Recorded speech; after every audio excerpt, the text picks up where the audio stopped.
Hello, and thank you so much for joining me again for Tuesdays with Tuesday. This is Dr. Tuesday Tate, your host. Here, thank you so much for joining me on my YouTube channel, Relationships Rule. So what does that mean? You know, people have asked me, yeah, we know relationship rules. No. Relationships rule. I don't care what part of your life, whether it's business, whether it's spiritual, whether it's with your children, whether it's with your spouse, whether it's in a courtship or ending a relationship. Relationships rule. They rule our lives. They can have a great impact on our lives or a horrible impact on our lives.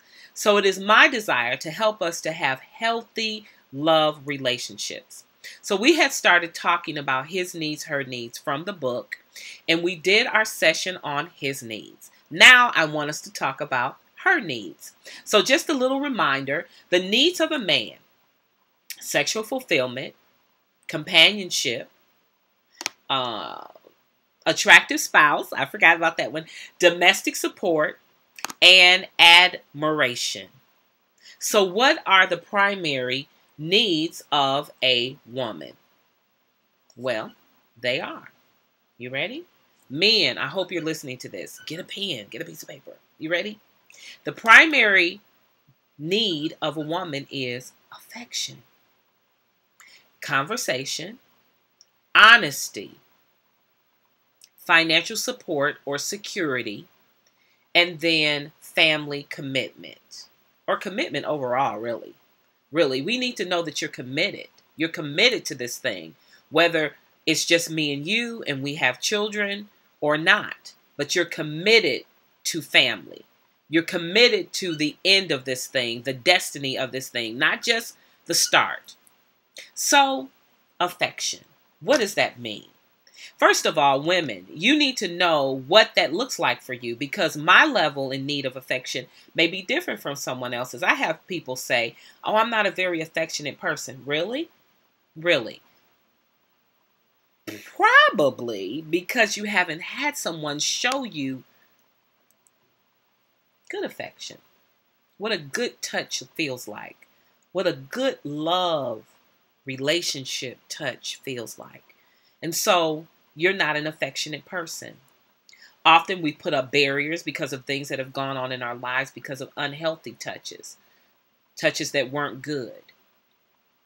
So affection, physical connection with someone else. Now, if you remember, in one of the videos with the men, I said, get the book, not only his needs, her needs, but the 5 love languages, and combine them. Because if you know what the primary need of your man is, you know what the primary need of your woman is, and you combine that with their love languages and kind of gel that thing. So you're making sure that not only are you meeting their need, you're meeting it in the way that they need it met. So you're not, ship sailing, but passing each other, right? Or you're getting ahead of him and he's getting ahead of you, or you're lagging behind or he's lagging a lot behind. So you all can keep up, moving in the same direction in your relationship. So when we think about what her primary need is at the top, now remember, we also said that these needs can change depending on the person. Some of the men said that, yeah, at one time sexual fulfillment was a primary need, but not so much anymore. It's still on their list, but it may not be at the top anymore. But for some men, it still is the number one need for that man. But overall, studies show that these are the primary needs of men, primary needs of women, and the order of priority or hierarchy. So affection. What does that look like? Are you a PDA guy? Is she a PDA girl? Does she want the hug in public, the kiss on the cheek, the kiss on the forehead, the kiss on the neck? What does affection look like? Is it holding hands in the car? Is it holding hands walking down the street? Is it practically her sitting on your lap in the movies? Is it your arm around her in the movies? Is it that spontaneous kiss? Is it just the grab her up and girl, I love you? Affection, hear me, can be not only demonstrated and physical, it can also be audible, verbal. So you are showing an affinity towards that person, and affection towards that person, because you like them. You not only love them, I like you, girl. Dude, I like you. And because of that, you show them affection. Now, I am a touchy-feely person, okay? But just because I touch you don't mean I want you. I could be speaking in an audience and moving through the group, and I might put my hand on someone's shoulder when I stop. But I try to let people know, if that offends you, let me know. But in a love relationship, I give what I desire back quite often, and I think most people do. They give affection because that's what they desire back. And so understanding not only what the needs are, but what the love language is. And so affection is important. I told a gentleman some time ago, I said, listen, I am not the girl that absence makes my heart grow fonder. I'm so glad that God did not give me a man who's in the military and going to be gone for 3-6 months a year. That just, I love you, but I'm not cut like that. I'm not cut like that. God didn't make me like that. Ain't nothing wrong with me. Amen. And ain't nothing wrong with the women who are able to roll like that. But my need as a woman and my love language as a woman is affection and conversation. The two primary needs of a woman are also a part of my love language. And so I desire the touch. I desire to give it. I desire to receive it. And so you need to know, I need the conversation.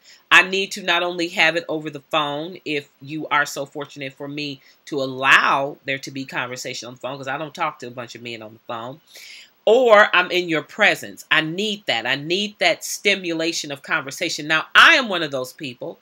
There are people who just like to talk. I really just don't like to talk just to talk. I like to have purpose for my conversation. But if we're just talking just to talk, that's cool too. You know, that's my man. We're going to do that. But in business or in certain settings, when I'm talking, my purpose is to communicate. But for when we say conversation, that's back and forth dialogue. That's not just me sitting, listening, and gazing upside your head or in your eyes while you're talking. It is conversation. It is dialogue. It's you sharing, me sharing. That's what that means. So when we get to that, talking about conversation, what does that look like? But as far as the primary need of your woman being affection, what does that look like? Is it a kiss on the back of the neck? Is it just walking with your hand on the back of her neck or on the small of her back? What does that look like? And you need to ask her, babe, you know, how am I doing in that? I think part of the reason so many relationships do not work is we don't do checkups. We need to do checkups. You know, you get an annual review, semi-annual review at work. You need to be doing that in your marriage. Hey, babe, how I'm doing? I don't care if it's year 30, and every year you check in. Anniversary time, before the anniversary, whenever you set a date, a time, every year that you check in with each other to make sure, am I meeting your needs? Am I meeting your needs? Have your needs changed? Have they fluctuated? Have they, something that was up is now down, and something that was down is now up? So have those dialogues so that you can have healthy love relationships. Thank you so much for joining me again for Tuesdays with Tuesday. I'm Dr. Tuesday Tate. Please listen in to our radio broadcast on RadioNext every Tuesday, 2 p.m. Eastern Standard Time, where we deal with redemption, relationship, and resources.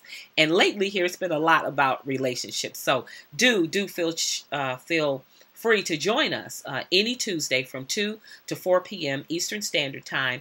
Again, for Tuesdays with Tuesday, RadioNext FaithCast station. I look forward to being a part of your life and taking you from where you are to where you desire to be. Keep it locked. We'll be back to talk about the next need of a woman, conversation. God bless you. Have a good one.